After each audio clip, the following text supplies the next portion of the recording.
Welcome to MACC Talk, a Middle Tennessee podcast from Monthaven Arts and Cultural Center in Hendersonville, Tennessee.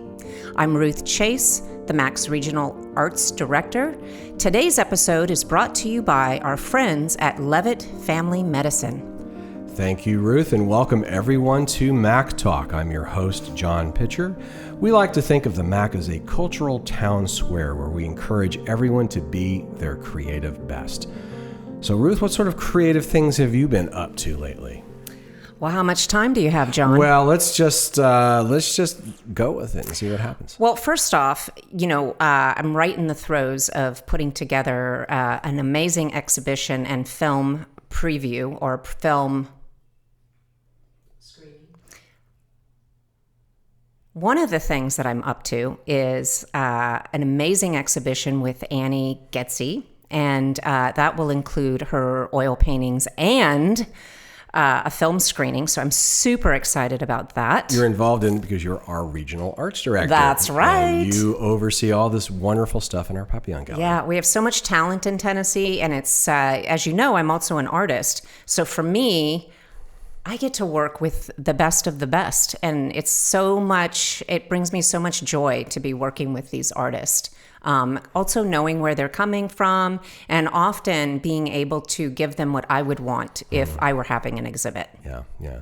And I'm blown away all the time by just the diversity of the art that I see here and the originality of it. Yeah, I mean, we don't try to stick with one particular genre or style of art. We move around. We show it all. And in addition to working with Annie's art, what are you doing with your own art? Because I know you've got some shows and other things coming up. Well, I have been at this for a very, very long time. And I recently had a gallery, which shall be nameless at this point, from Nashville, come visit my studio, and we're putting a show together. And a lot of people think, well, Ruth, you produce shows all the time for artists. But I think Annie will even, or any artist would say, even though I've been doing this for 30 some years, that's a first time for me. Okay. So, well, when that I'm excited. Show goes up, we'll have to have you on as the guest, and we'll talk about all the stuff you're doing. Yeah. All right, well, speaking of Annie, let's go ahead and introduce her. And Anne Goetze is a noted Middle Tennessee painter, photographer, and filmmaker. She is a founding member of the Chestnut Group, a nonprofit plein air painters group dedicated to land conservancy. And she's on the advisory board of Warner Parks in Tennessee. Anne's work is in the permanent collections of the Tennessee State Museum, the Booth Western Art Museum, the Vanderbilt Children's Hospital, and Vanderbilt Mental and Cancer Hospitals, as well as national and international personal collections.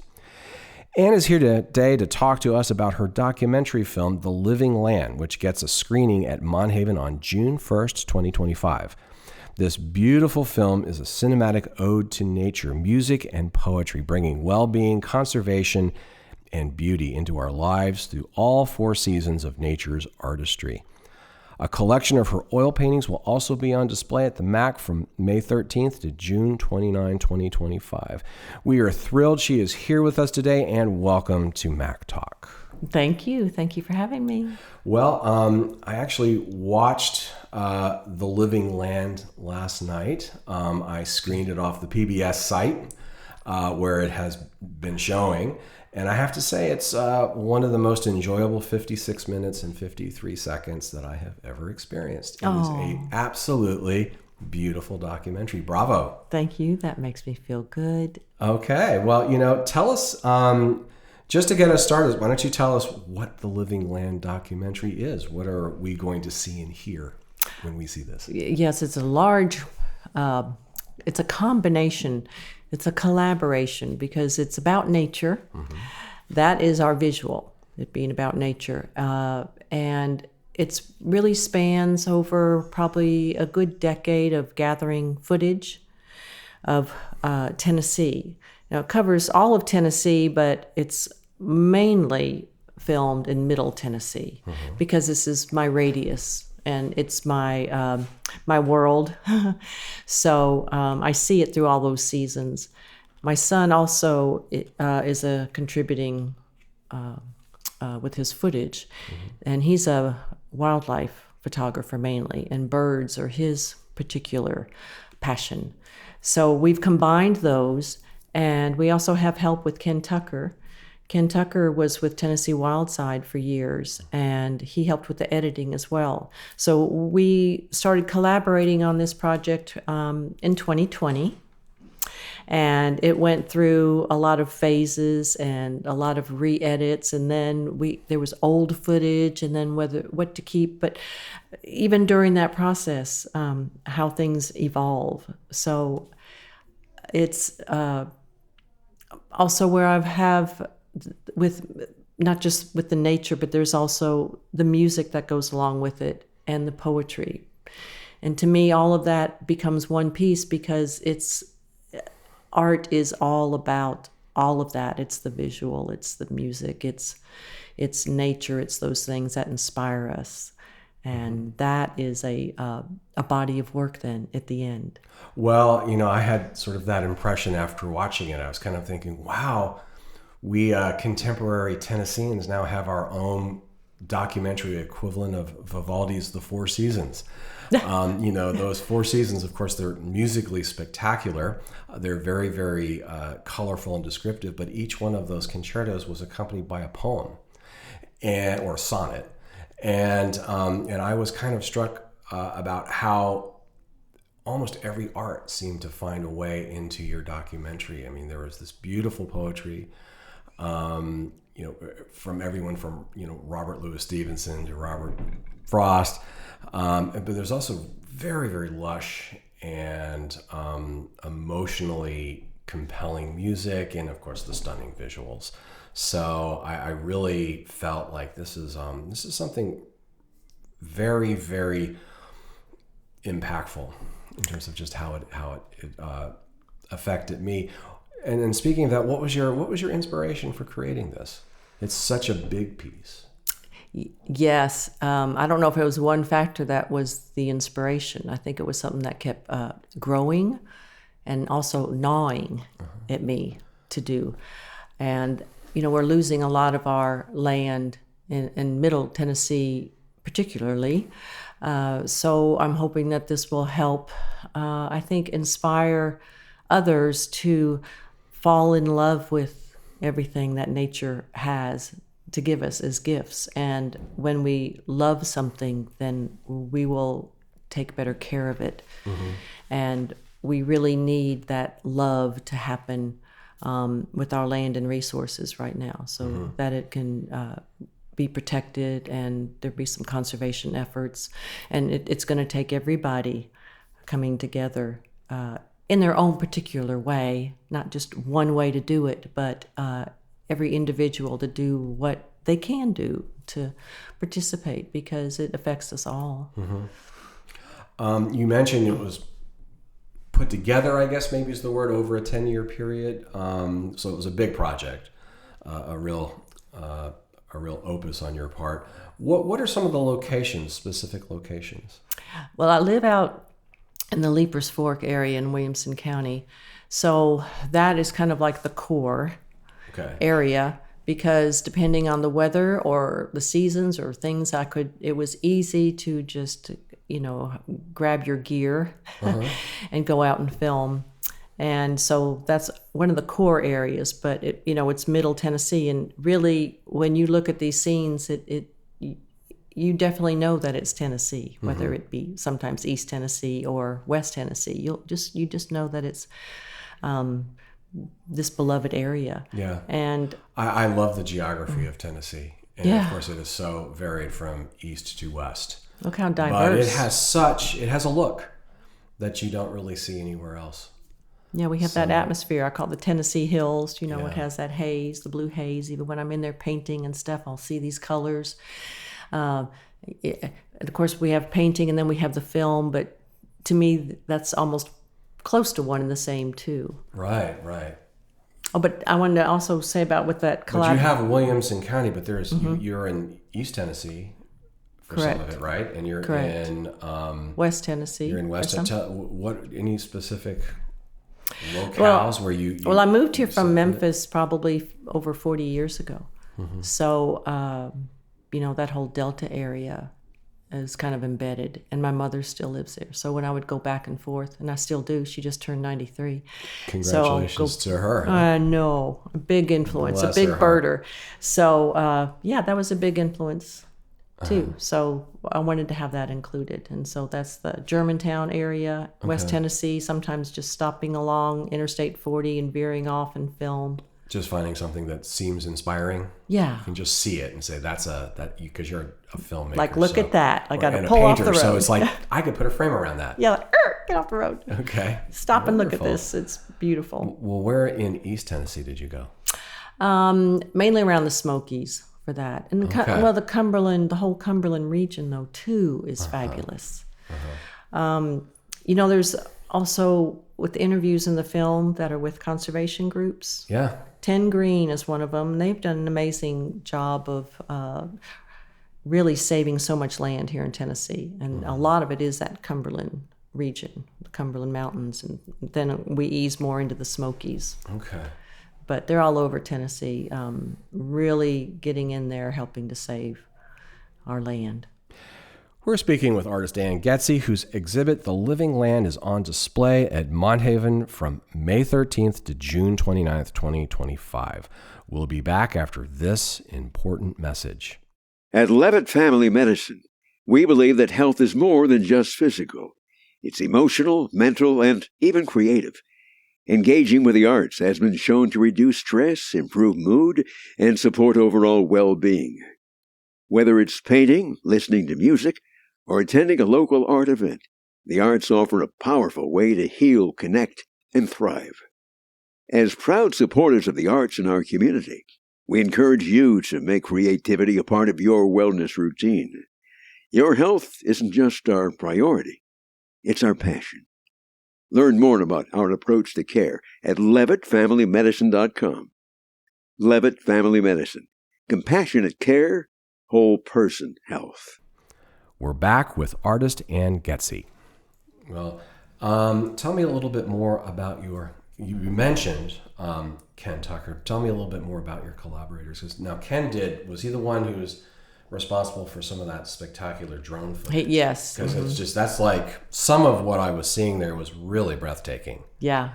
And I was just thinking as I was watching it, wow, Anne took, just left nothing out of this thing. It was just so a lot of that was pulled out all the stops. A lot of that was with Ken's help too. We're having that drone footage. That's important. It's important because with that we have the Cumberland River, the Duck River. I think there's a portion there that is with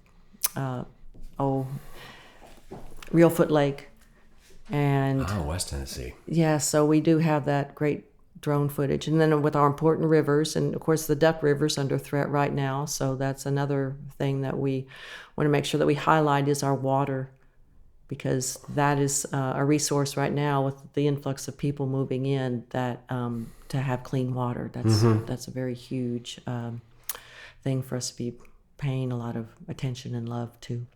Yeah, I can imagine there's a lot of demand on all of our resources here in Tennessee right now. You have people, we talk about this here in the Nashville area all the time. You have people coming in from California or from, New York and other parts of the country just all the time, flooding in here.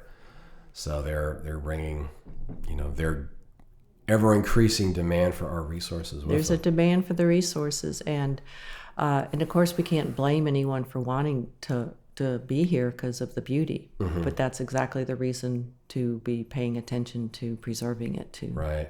So that's what Ken did. Tell me about your other collaborator. Well, also for the music part, we have like with Tony Joe White. A lot of folks will remember Polk Salad Annie and things like that. Well, he was a neighbor and a friend. So he watched some of the footage, and he has since passed away, but this is how it kind of goes back. But he watched some of the footage in his studio and just played the guitar to it while he watched it. So that's included. So We have the So he was just blessing with Tony improvising Joe. how the film was making him feel Yeah. as he was going on. Oh, how incredibly cool is Isn't that neat? Yeah. So that's part of the soundtrack. And we have Al Perkins, who also lives out there, who's a friend and neighbor. And a lot of people remember him for his famous steel guitar licks, Al Perkins. Bill Miller, Native American singer-songwriter, Bill Miller. Very famous. Who's also a friend and great songwriter. And it's his flute. He's also narrating in the film also. And I think there's if I'm saying his name right, Nathan Colley. Oh, and Nathan, my son, he's the one who's the big Don't leave him birder out. and the wildlife. Yeah, I'd started talking about him earlier, but yeah, that could go on a while because I'm so proud of him because he has his own talents. Yes, he has the influence of, being around an artistic environment, but he has found his own voice, and actually the voice that spoke to him in nature, and that was with the birds. Well, the birds are, I think, one of the things that really come out in the most high profile way in this particular documentary. I was really captivated by that. I'm sure you guys, or maybe he did, or I don't know if you guys did. I was just kind of curious, how many species did you actually include in this documentary? Everything from great herons to owls to every songbird imaginable. Some of the cardinals in the winter scenes were utterly gorgeous. I think that the heron in the water in a dense snow, I think, was one of the most memorable things I've ever seen in a documentary. And that soft snowfall coming over that bird. It was just so incredible. It's just and the bird's in the water. So I'm just thinking about how and cool I'm that thinking is. of it was the spoonbill, with the pink. Remember that one scene with the pink spoonbills? Well, that was after a tornado. No, actually, it wasn't the tornado. It was a hurricane that was down in Florida. That weather pattern moved those birds up here. They're never seen. Oh my gosh! So anyway, he happened to see that.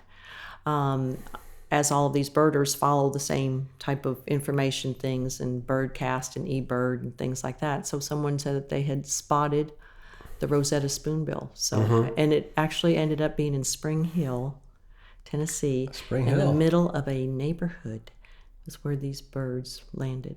Oh my goodness! Well, I thought it was interesting that you included all of these birds in a conservation film, since our birds are our canaries in a coal mine, aren't they, when it comes to degradation of the land? That's right. We're losing that habitat, and even these ecosystems. When you start to look at the core of something, insects. If you just look at the insects, and that is affecting and that's actually the in birds. a crisis right now as well. Yes. So see how it all trickles. Losing our insects. And then that affects the birds. It's all about with the habitat and the use of pesticides and those type things that are just basically killing the environment. And the species of birds that we're losing right now is at an amazing, scary amount. Songbirds in particular, they're a little more fragile. Yeah. How do we balance that between sort of our need for resources versus our need to preserve? Well, we have resources to do that, even our own backyard.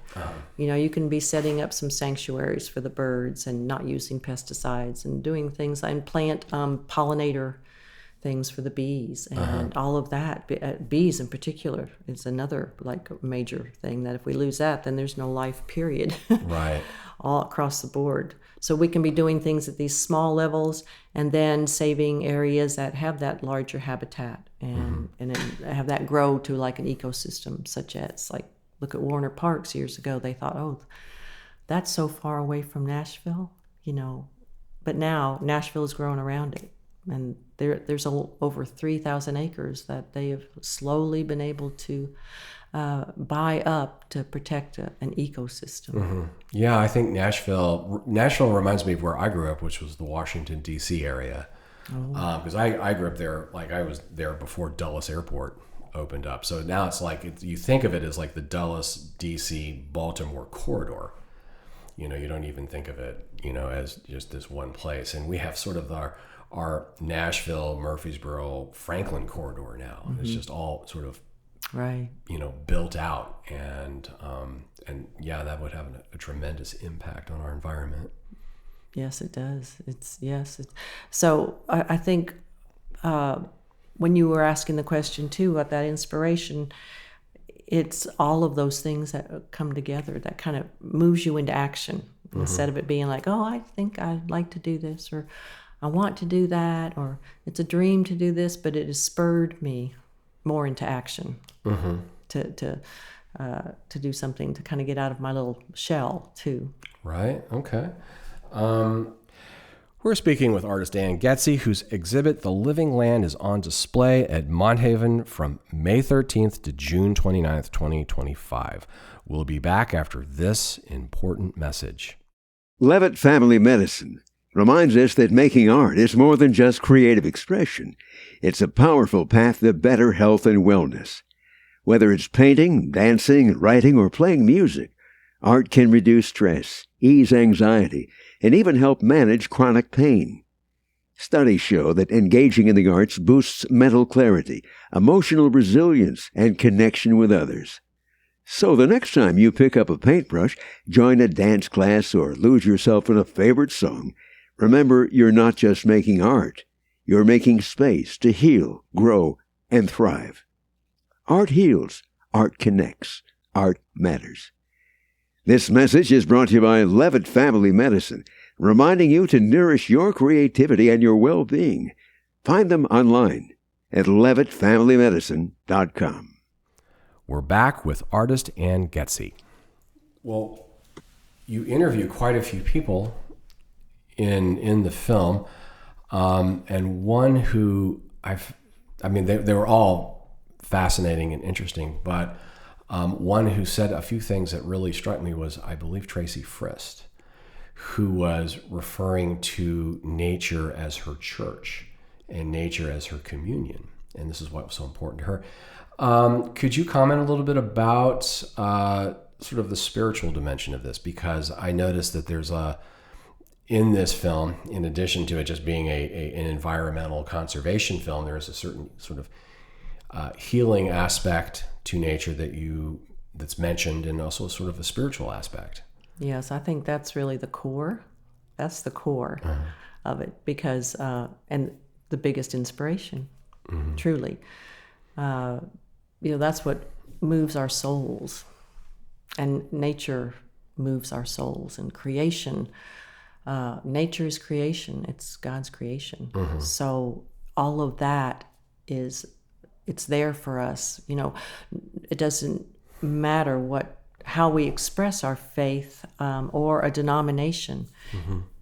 I think when you're looking at nature, there is creation. It's just there. Mm-hmm. And our interpretation is that individual part, just as God is. That's our own individual relationship, right, that we have with it. And so thank goodness that we all see things a little differently, even if we're looking at the same tree. Mm-hmm. Yeah, I believe you have some comments there from Bill Frist as well. And Bill. I think it was very interesting. This is a very well-known, powerful person here in Tennessee, but I don't think I've ever heard anybody use the word humble quite as much as he did. I think almost every time he spoke, he used that word, because that is how this natural world affects him. Yeah, and I guess it puts us all it gives us perspective about what's really important.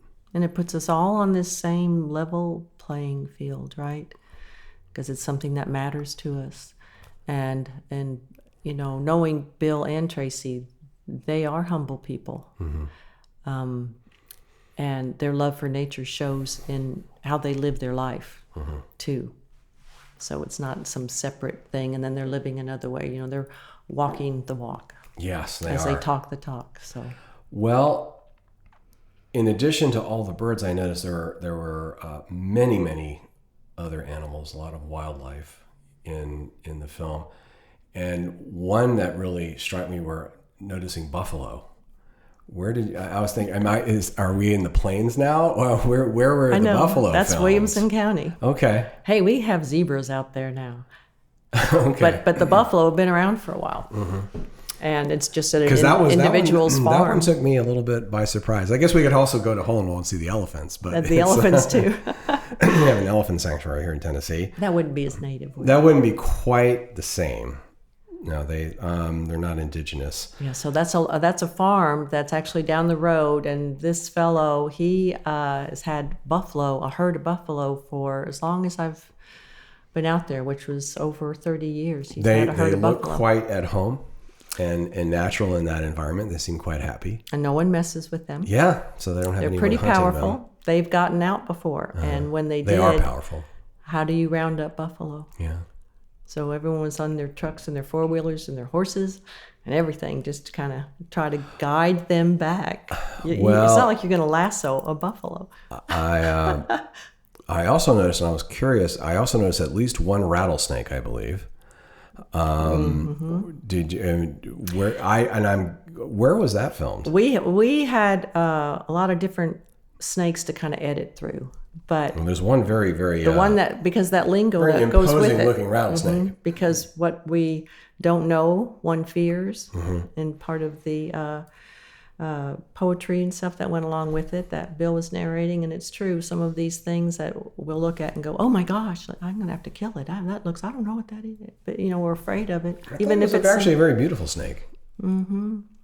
Yeah, you're looking at it a different way. It has its place in our environment. It has its place. Hopefully it's not like, I was wondering, is that Warner Park? Wondering, is that Warner Park? Because I know they have rattlesnakes in Warner Park. Oh, they're all over the place. Yeah. The Natchez Trace Parkway, especially around the bridge there, they shut that down for a while because of the rattlesnake dens that were found. Wow. And the workers just pretty much just didn't come back to work for a while. Well, I can understand that.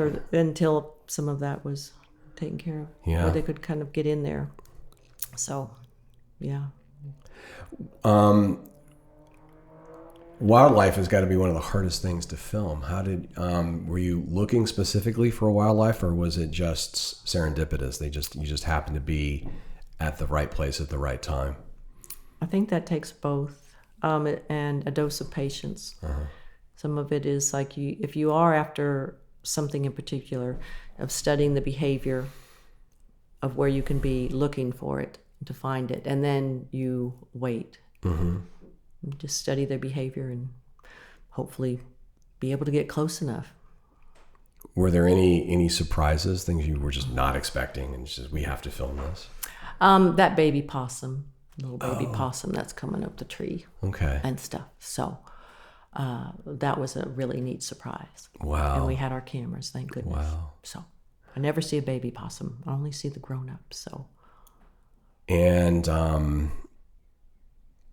I believe I saw, was there an otter? I think there's an otter just sort of swimming on his back. Yes, and then they were actually reintroduced into Tennessee more. We were starting to lose some of the otters, so wow. we have those back.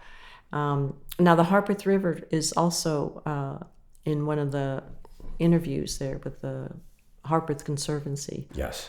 And that's another great organization. They've done so much to save. Now it's pretty much across the state of Tennessee that they do a lot with their scientific work and outreach. So another great organization. Well, one interesting fact that came out of the film was there was a mention that it is the most biodiverse inland state. That's Tennessee. In the United States.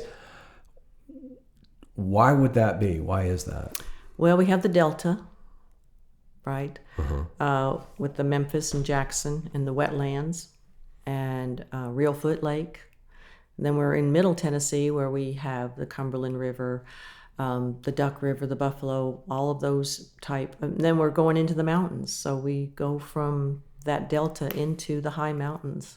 So just the topography itself. The topography, too. Yeah, Which sort of lends itself to different kinds of wildlife, birds and other creatures. And other ecosystems that thrive under those conditions. Does that pose unique conservation challenges then? do you think? You know, I don't know. I would imagine so. Because I would imagine you have to worry about a wetland in a slightly different way than, say, a mountain.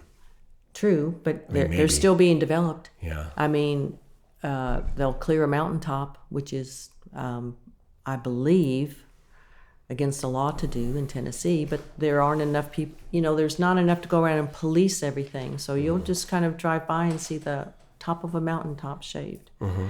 And developing that happens on the wetlands. Wow. You know, so, and then the floods come, or the big rains come, and their homes are flooded, but, well, they were built in a wetland. You do, you begin the documentary in the winter, and you just go all the way to autumn. What is the importance of seeing the land in all of these seasons? Because I'm assuming you didn't have to do it that way, right? You could have just gone out on every really wonderful sunny summer day and shoot all this. Oh, yeah, I love the moodiness, too. And I think it helps us connect to, you know, even in our life, we're part of these seasons, and our lives have seasons to it. Maybe in this, not in those little 3 or 4 month increments, but our lives have seasons to it, and we can even relate to some seasons more than others, too.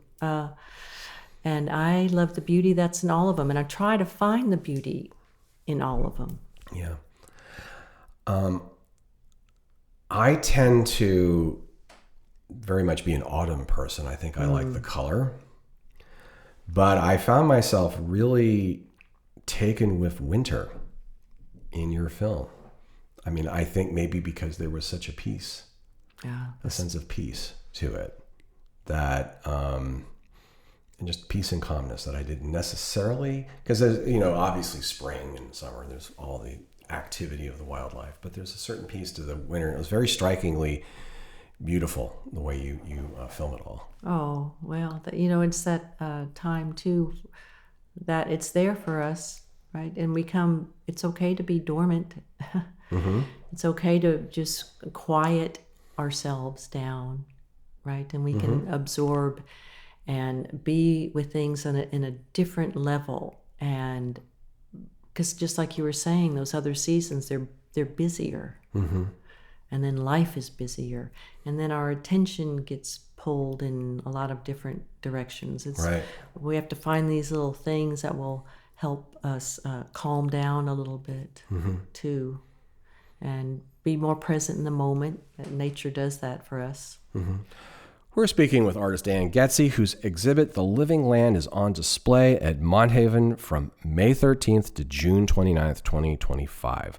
We'll be back after this important message. At Levitt Family Medicine, we believe that health is more than just physical.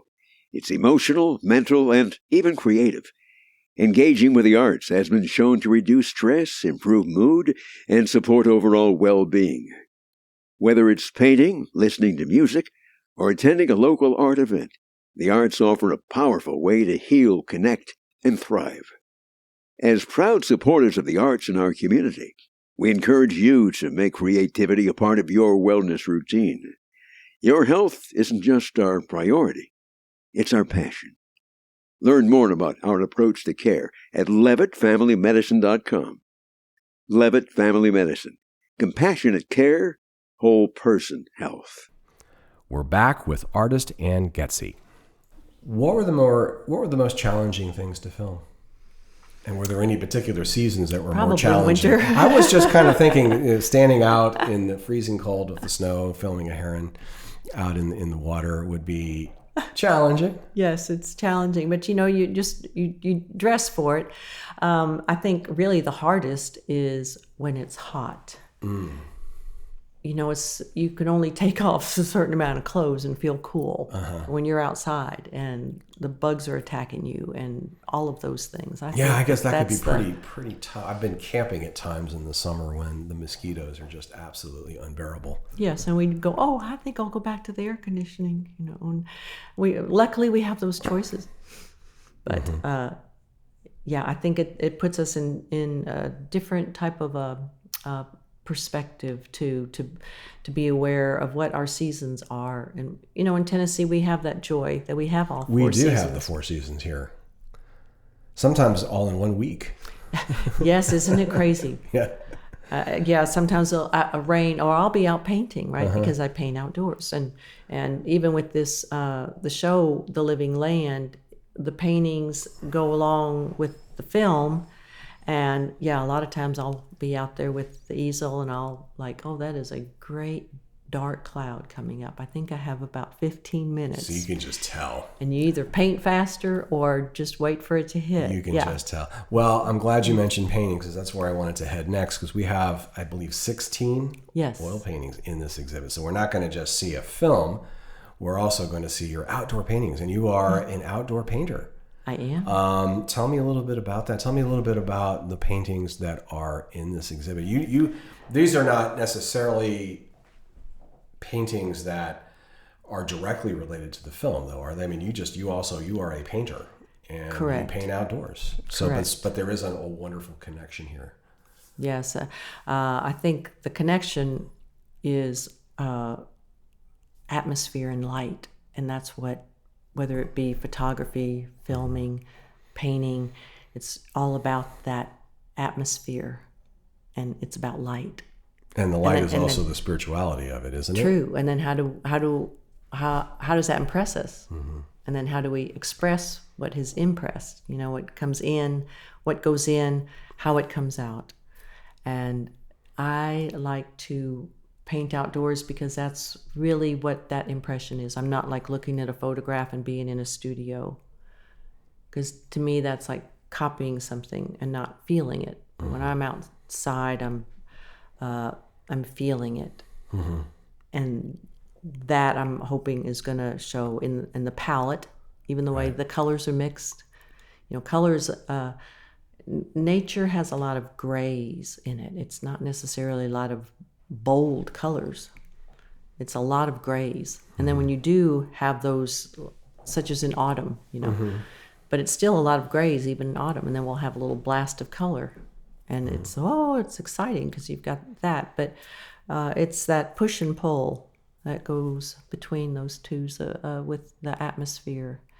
And I mean, sometimes I could just be playing around the palette, mixing colors, because they're all so pretty. And then to have it just try to come together. And also painting outdoors, I think it gives harmony to a piece. Well, I guess the natural light is its own thing. It's very, for artists, for painters especially, it seems to be part of the magic of it all. And even when people build art schools, they're always very careful about, well, the paint studio is going to be over on this side, and we've got to have windows. Mm-hmm. So you don't have to worry as much about where the digital classroom is, but you have to worry a lot about where the painters are going to be. True. That's true, to have natural light, and not artificial light. Right. So that affects just the way you see. It does. Whatever your subject matter is. It does. Wow. Well, I appreciate your being here with us today. Could I ask you, what do you hope people take away from watching this film and from seeing your paintings? I hope that they take away some inspiration too. Mm-hmm. Really, we need to be inspired a lot in our daily walk and thought, and as we go out into the world too, that things are not really sometimes what can, I call it sometimes that little gerbil that will go around in our mind and start to dictate things, and not necessarily so, but to search for beauty, because beauty saves the world. We need it. Yeah. I mean, it's essential to have beauty, and whether it be from the poetry and the painting and the music and all of that. And I think it's something it's out there for all of us too, and we can find it so easy in nature. Mm-hmm. Okay. Well, we'll have a screening of this amazing documentary on June 1st, and your work will be here, your paintings will be here May 13 to June 29. Anne Goetze, thank you so much for being with us. Oh, thank you. Thank you, John. Okay. I love Monthaven. Thank you so much. You've been listening to MACC Talk from Monthaven Arts and Cultural Center. Our mission is to educate, elevate, and encourage our community through the transformative power of the arts. If you're interested in transforming your creative life, check out our website at monthavenarts.org. Our guest today was Anne Goetze. Our podcast music was written by Nashville composer Christina Spinet. I'm Ruth Chase. Thanks for listening, and we'll see you next time.